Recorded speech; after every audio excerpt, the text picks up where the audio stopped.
Fala aí pessoal, beleza? Um vídeo rápido aqui sobre a Assembleia do GGRC. Eu ia trazer esse assunto quando eu fosse analisar o relatório gerencial do fundo, porém eu vi que gerou alguns burburinhos, eu tenho visto algumas pessoas interpretando errado ou fazendo um carnaval em cima de uma situação que é padrão, que os fundos estão se atualizando.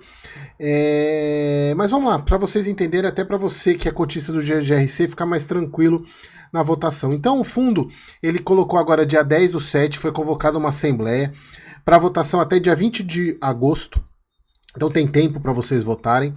E o que eles estão chamando essa assembleia? Primeiro ponto é trazer uma redação mais objetiva e clara, mais clara e objetiva, flexibilizar a política de investimentos visando principalmente a reposição dos ativos no vencimento dos contratos e novos desenvolvimentos, incluir disposições da CVM 175 que modificam a política de investimento do fundo e devem ser aprovadas pelos cotistas. Então, aqui, pessoal, é um ponto muito importante, porque qual que é o objetivo dessa assembleia? É modernizar o regulamento do fundo e que todos os fundos vão fazer isso em algum momento. O HGBS já fez isso, inclusive eu trouxe aqui sobre a questão da assembleia.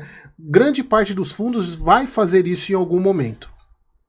E aí eles colocam aqui, né, que mas assim, deixa eu passar isso aqui, que acho que o mais importante é um ponto que, na minha visão, que me deixou um pouco na dúvida se deveria votar a favor, aprovar ou reprovar. Mas assim, tem o ponto também do capital autorizado para 10 bi, a gente já vai falar sobre isso aqui.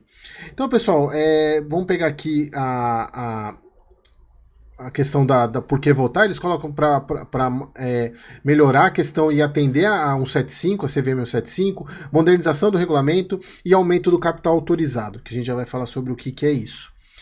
Aqui como que vota, né? Você pode votar pelo sistema Core, que é um sistema, não sei de onde que é, acho que é deles. Se você é cotista, você vai receber no e-mail o link para acessar essa plataforma, e por esse sistema você tem até o dia 20/8. Se o voto for por e-mail, até o dia 19/8, conforme o modelo do edital de convocação que eu vou mostrar daqui a pouco para vocês.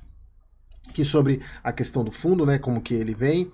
E aqui os pontos de alteração. Vamos lá. Primeiro ponto. De modo a permitir que, alterar o objeto do fundo, a permitir que o fundo passe a investir em imóveis comerciais prioritariamente com finalidade inicial de locação atípica. Ou seja, isso aqui é tranquilo, sem problema nenhum.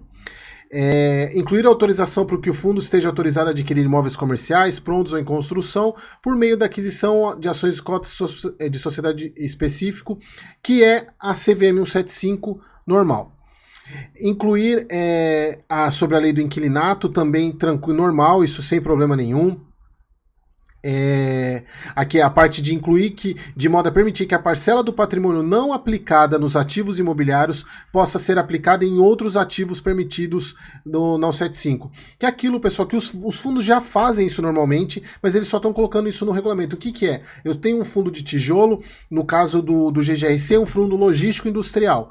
Eu tenho que aplicar 2/3 do patrimônio nesse tipo de ativo. E o outro 1/3? Aqui eles só estão colocando o quê? Eu posso usar esse 1/3 para comprar outras cotas de fundo imobiliário, comprar CRIs, é basicamente isso, tá? Aqui, ajustar a cláusula 4.1.7 para ratificar, aqui que é um ponto importante, que eu vi que as pessoas não se deram muita atenção nisso. Ajustar a cláusula 4.1.7 para ratificar, ou seja, reafirmar que é vedado ao fundo adquirir cotas de outros fundos de investimento administrados ou geridos pela administradora, por gestora ou por empresas a elas ligadas, exceto ser aprovado por assembleia dos cotistas nos termos da regulamentação aplicável. O que isso significa? Conflito de interesse. O que eles estão deixando claro aqui? Para se surgir a possibilidade de algum conflito de interesse, vamos colocar para votação. Ou seja, eles não vão fazer sem autorização do cotista. Eu acho isso muito bacana, bem transparente, achei bem interessante essa cláusula aqui, bem gostei. Assim, eu tenho falado, pessoal, as Agros, né, ela pivotou a gestão do GGRC, deu umas pisadinhas na bola aí nesses últimos meses, mas assim, eles estão mostrando que, não sei se eu não posso usar a palavra transformaram, né, ou eles melhoraram bastante o fundo, mas eu venho acompanhando muito o GGRC, já fui cotista dele, saí por problemas de gestão, mas eu estou acompanhando todos os meses e tenho gostado muito da transparência da gestão. Isso é um ponto muito importante, e assim, quem quiser falar besteira aí pode falar, mas assim, vem me agradando muito, não a ponto de eu voltar a ser cotista, porque eu ainda preciso acompanhar mais um tempo para ver se de fato isso veio para ficar. Lembra aquela questão dos fundos imobiliários que eles compraram há um tempo atrás? É isso aqui, é simplesmente essa parte aqui, né? Cadê? Não, aqui, essa daqui, né, que eles podem comprar cotas de fundo imobiliário com o restante, né? Então, é simplesmente para reafirmar isso, e que eu não gostei daquela operação, embora tenha sido 2% do PL só, não gostei, mas é aquilo que eu venho falando, eles vêm mudando, o relatório está muito bem feito, bem transparente, então eu acho, e eles erram, né, pessoal? A gestão erra, mas o que é importante é deixar bem claro isso, e eu acho que todas as gestoras deviam fazer isso com os regulamentos.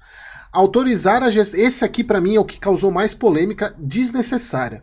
Autorizar a gestora nos termos da 175 a construir ônus reais sobre os ativos integrantes do patrimônio da classe para garantir obrigações assumidas pela classe. O que é isso? Que é o que criou um carnaval tremendo. Estão autorizando o fundo a alavancar, pode usar os seus bens, porque até então a lei de fundos imobiliários proibia que o fundo utilizasse os seus próprios bens como garantia de dívida. Agora não, isso pode ser feito. E eu falei isso, inclusive, no vídeo que eu falei dessa alteração, acho que foi no começo do ano, procurem aí, que os fundos já fazem esse tipo de situação, eles já se alavancam de determinada maneira. Agora deixou muito mais transparente isso. E o que eu falo, isso dá muito mais liberdade para uma gestão boa trabalhar com o dinheiro e trazer mais resultado para o cotista. Obviamente também ela vai punir a gestora ruim. Por quê? Se o gestor é ruim e não sabe alavancar, e aí sim vai ter prejuízo. Então isso deixa muito mais transparente para o cotista saber em qual gestor ele confia. Então para mim essa mudança ela foi muito positiva.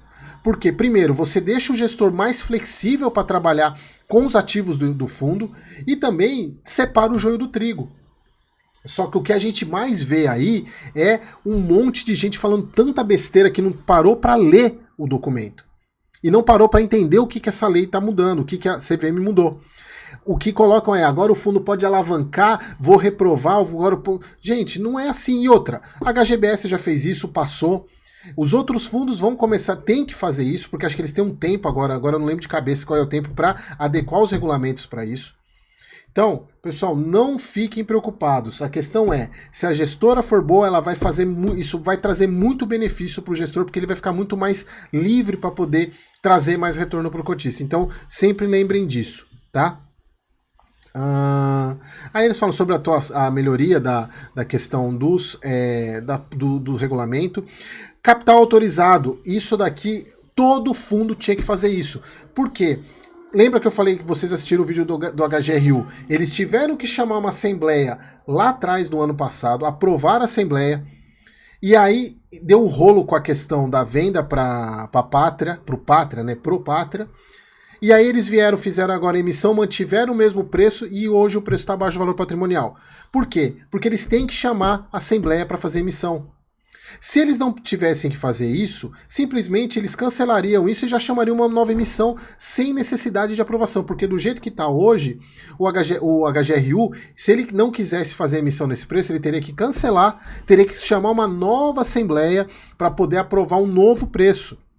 Já no caso desses fundos que tem capital autorizado, maior, né, eles colocam o capital lá em cima exatamente para... Chegou em 10 bi, aí o GGRC vai ter que... Aí, a partir de 10 bi de patrimônio, o GGRC aí precisa chamar novas emissões. No caso, ele era 750 milhões, está passando para 10 bi. Eu acho que todo fundo tinha que fazer isso, alterar para capital autorizado. Pessoal, é uma burocracia ficar chamando a assembleia para fazer emissão, e aí o fundo pode perder uma oportunidade, porque ele tem que esperar a aprovação da Assembleia para seguir todos os trâmites. Isso pode levar 1 ou 2 meses a mais, e aí ele perdeu a oportunidade. Então, tendo capital autorizado, o fundo deslancha, porque ele fala, eu preciso comprar, já chama a emissão, já faz a emissão, não precisa aprovar, já chama e já resolve. Então, inclusive, ele pode até se aproveitar de momento bom do mercado, porque imagina, você você tem que aprovar uma emissão, aprova num valor, e aí o mercado piora, as cotas caem, e aí como é que fica? Porque a cota de mercado cai, fica abaixo do valor da emissão, ninguém participa da emissão. Então tem que dar celeridade, e esse tipo de situação dá celeridade, o que é muito bom. Agora, o ponto que na minha visão é a questão do preço da cota. Por quê? Eles colocam aqui, ajustar a cláusula de definição do valor de emissão de cada nova cota, sem alterar a premissa básica do regulamento em vigor, ou seja, levando em consideração o valor patrimonial das cotas, bem como incluindo como fatores como o valor de mercado das cotas, perspectiva de rentabilidade do fundo, que deverão ser levados em consideração pela administradora, deixando claro que caso a emissão de valor das cotas não se enquadrem nas condições previstas, deverão ser objetivo de aprovação de Assembleia dos Cotistas. E aí, o que é o ponto? Se a gente pegar o regulamento hoje, como que tá? Tem esse item 6.5 aqui, eu peguei o regulamento. Na medida que a gestora identifique aqui a questão do valor das cotas, né? Aqui veja, está o capital de 750 milhões. O valor da emissão das novas cotas deverá ser definido com base no valor patrimonial das cotas existentes. Ponto final. É só isso. Então, o valor da emissão tem que ser no valor patrimonial. Ponto final. Qual que é a nova redação? É essa daqui.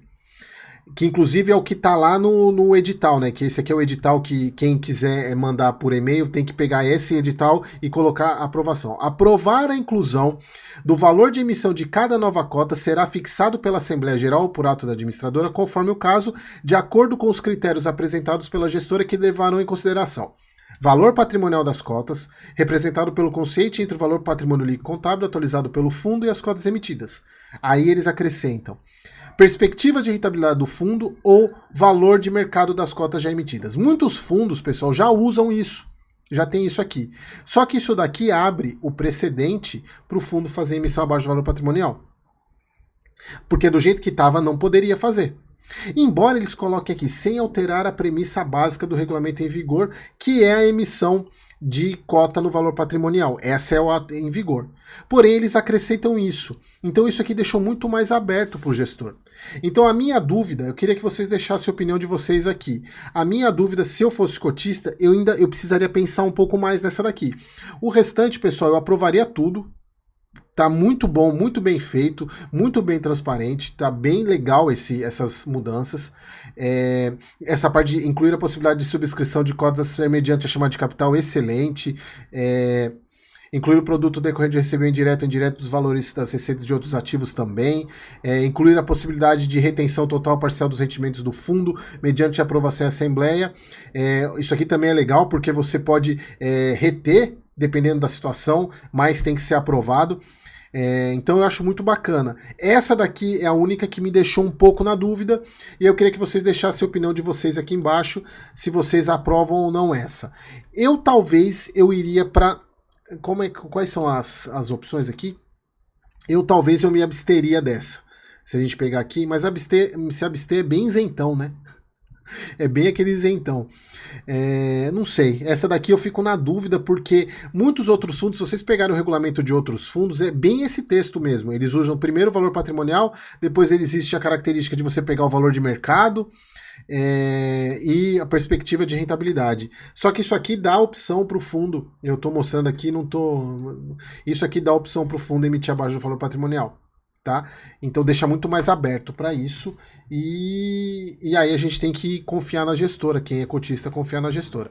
Então era isso que eu queria trazer para vocês, pessoal. Fiquem tranquilos com essa questão de alavancagem, isso a CVM autoriza fazer, tá? E outro ponto, o fato de estar permitido no regulamento, colocado claramente, não significa que o gestor vai fazer. O problema é fazer sem dar satisfação. Entenderam? A gente viu aí um monte de alavancagem bem feita, né? O GARI 11 é um exemplo de alavancagem bem feita. Então, só que ele já compra o imóvel desse jeito. Agora ele pode usar o próprio imóvel para fazer isso. Entendeu? Então, fiquem tranquilos. O único ponto é essa questão do valor patrimonial, do valor da cota, que me deixa um pouco com o pé atrás em aprovar esse tipo. Se eu fosse cotista, eu não sou, tá? Se eu fosse cotista, eu ficaria com atenção a isso. Beleza, pessoal? Então, espero vocês pro próximo vídeo.